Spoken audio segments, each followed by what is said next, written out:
Tayo ng damit kasi naiinitan na naman ako, pawis na naman ang likod ko. Dala ang ating paksiw. Yan, titikman na natin yan. Dan na siya. Tapos, ito, pinapakulo natin ang ating sopas. Yun. Habang tayo nagpapakulo, linisan mo natin ito ating nabiling paksi, bangus para bukas ay iihaw ko ito kasama ng liempo. So, habang tayo bukas naglalaba, nag-iihaw naman tayo ng ating bangus. Ayan, perfect. Pinaanuhan ko na siya, pinugasan ko na kasi ang aking mga kutsilyo ay kulang na lang yung habang mas matalas pa yung bunganga ko. Kaya, pina-slice ko na siya. Nalagay ko sila ng sibuyas, bawang, bukas, ihaw natin.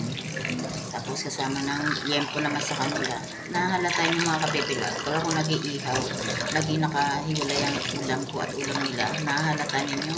Pag may baboy manok man akong ihaw, may kasamang isda. Yung isda na yun ay para sa akin. Para bukas ready na siya. Hugas na natin.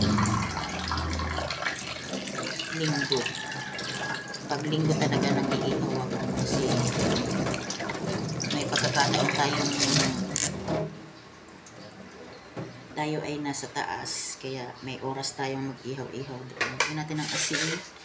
Bukas na natin lagyan ng sibuyas bawang at saka kamatis yung loob nito para hindi fresh pa siya. Lagyan natin ng asin ating bangus. Bibili ko lang kay Jenny ngayon kasi na-operan tayo at nakahiya naman syempre kapitbahay. Suportahan din natin yung mga naghahanap buhay na nanay na ganyan. Ayan, okay na siya.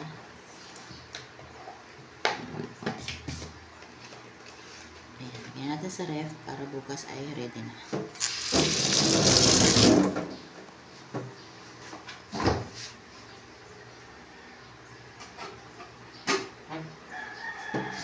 Okay na. Ito na tayo sa tikiman portion. Ito na yung ating titikman na natin ang ating paksiw. Hindi ako nag-aalmusal ng kung ano-ano. Talaga nagkakanin ako kasi nga wala akong dinner. Nakakagutom. Kaya tayo ay rice sa umaga. Rice is like no dinner, kaya tayo nag-rice. Tikman natin ang ating paksiw.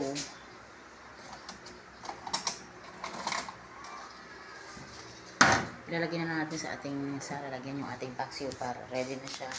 Hindi na siya lalangawin kahit tayo umakyat na kasi akyat na ako. Mapapahingatin ako kasi madaling araw ko lang gising na ako. Anong oras na ngayon ay nandito pa rin tayo sa kusina. Ako naman kasi isahan lang ako.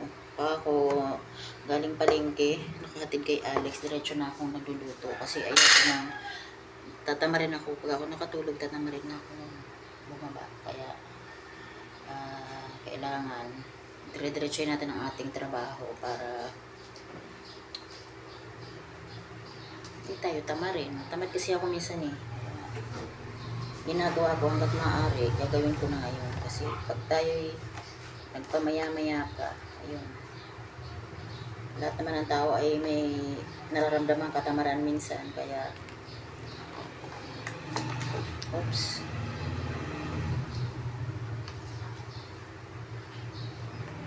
Ang ganda ng ating galunggong. Ano siya, sariwa natin nabili to. Kaya titikman na natin. Kaya tayo ng hanggang 2. Kaya ba? Kaya bang ubusin? Ayan.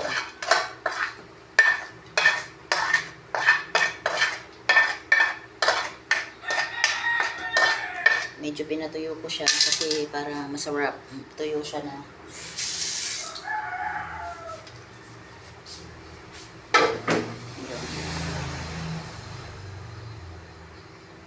Yun, na ang ating paksiw. Ito na tayo sa tikiman portion. Titikman natin ang ating paksiw. na pack sa ating pakpak.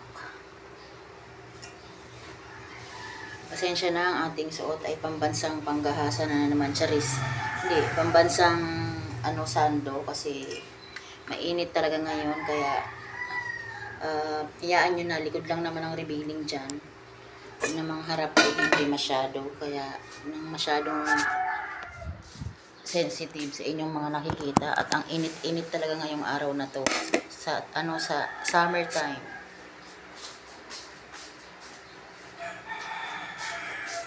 Kaya yun. Dito na tayo sa tikiman portion. Ito na yung ating paksiw na galunggong. Arat na! Kaya na tayo mga kabebalab ko. Ayan. Almusal natin ay paksiw at saka rice. Rice is life. Yan ang ating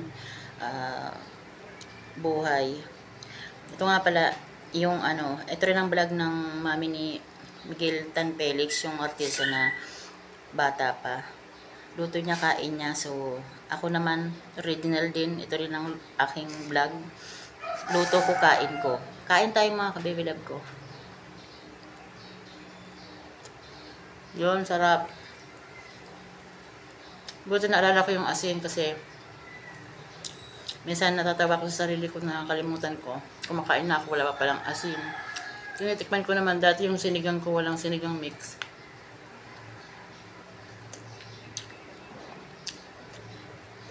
Yan.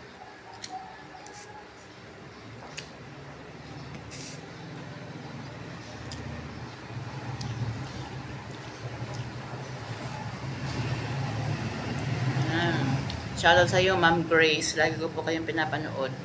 Galing niyong magluto at saka ang sarap niyong kumain.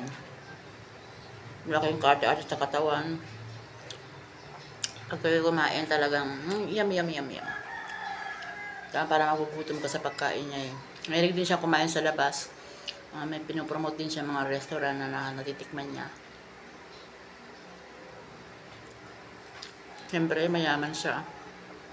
Ako'y dukha lang. Hindi ko pa-afford yung mga ganun. Kaya, tsaga muna tayo dito sa bahay na magtikim-tikim ng ating luto-lutuin. Ayun, sarap.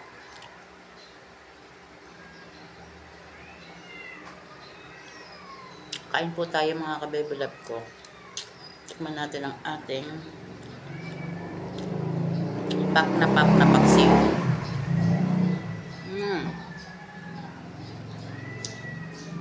Ang sarap. Diba?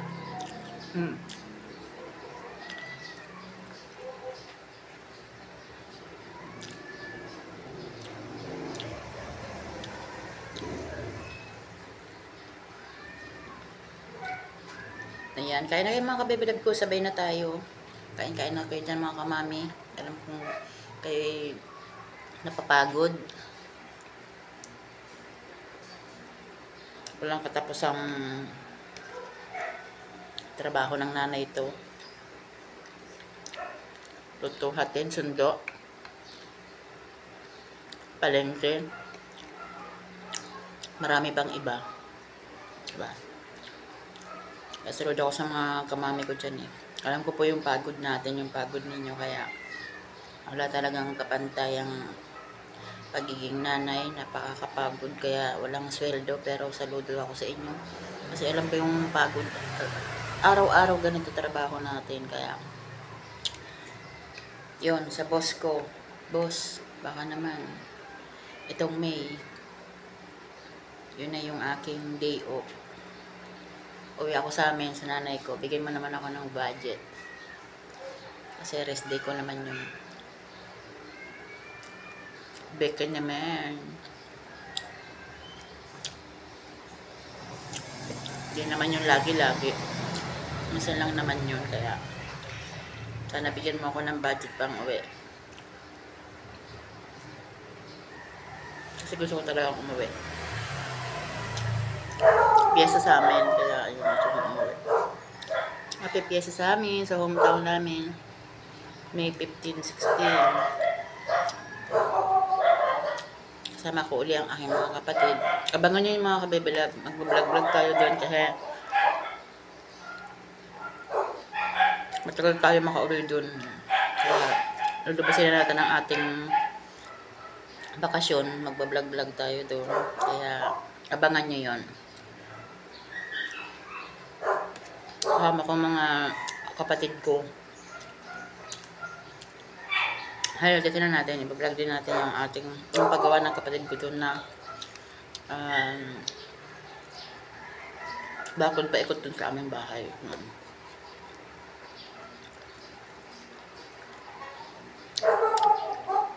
Bibisitahin natin kasi kontrata naman yun, kaya okay lang yun na hindi bantayan.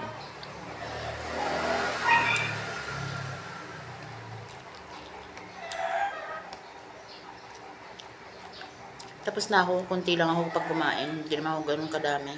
Tama na yan.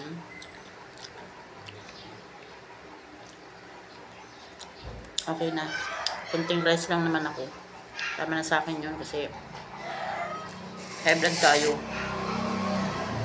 Kaya may dessert lang tayo ng mangga. Kain tayo ng mangga. Okay.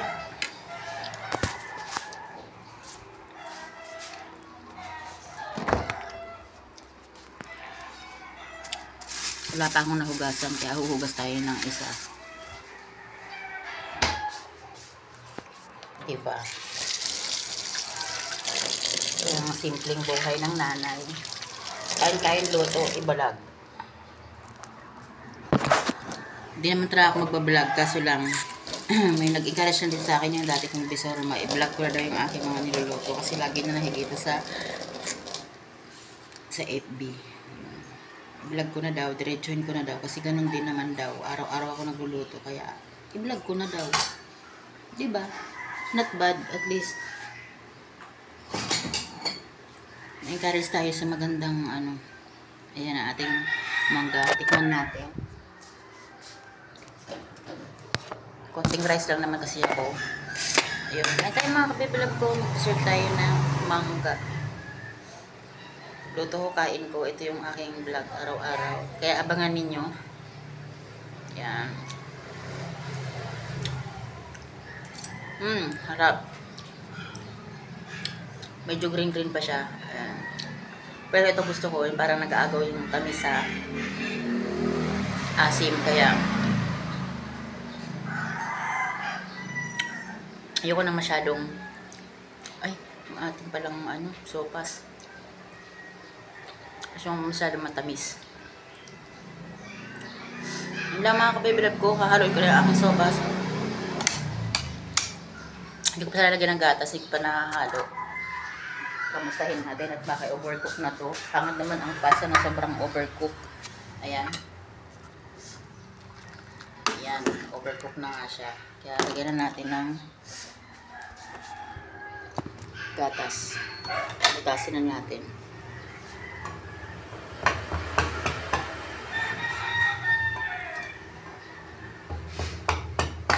Yan. Laki yung ilalagay natin ng gatas kasi para para malasa siya. Hindi natin titipirin sa gatas isang buo. Kahit kunti lang yung ating ating pasta sa gatas naman tayo babawi. Yan, asinan natin. Yun nga lang, kumain na ako ng mangga. Malalasahan ko ba to? Kung okay na yung kanyang matamis kasi yung mangga.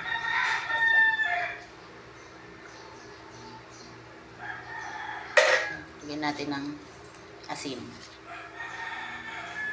Tapos okay na siya. Pag kulang pa yung ating asin, lagyan natin ng patis. May patis ako dyan, pangtimpla. Kasi masyado na siyang, lagyan natin naman siya sarap. Masyado na siyang malasak, kaya papatayin ko na. Luto-luto ko lang ng konti yung gatas. Ganan-ganan. Tapos pagdala natin. Kailang mga kabibilab ko, ito yung ating sopas. Ayan, yummy na siya. Lagyan natin ng ating. Nga pala, hindi ako naglalagay ng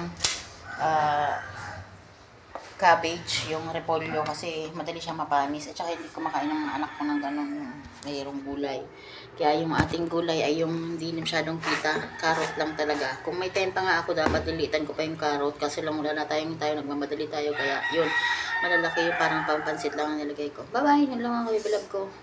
Sana enjoy kayo at kumain na rin kayo mga kamami ko. Kumain na kayo, bye-bye! Enjoy eating!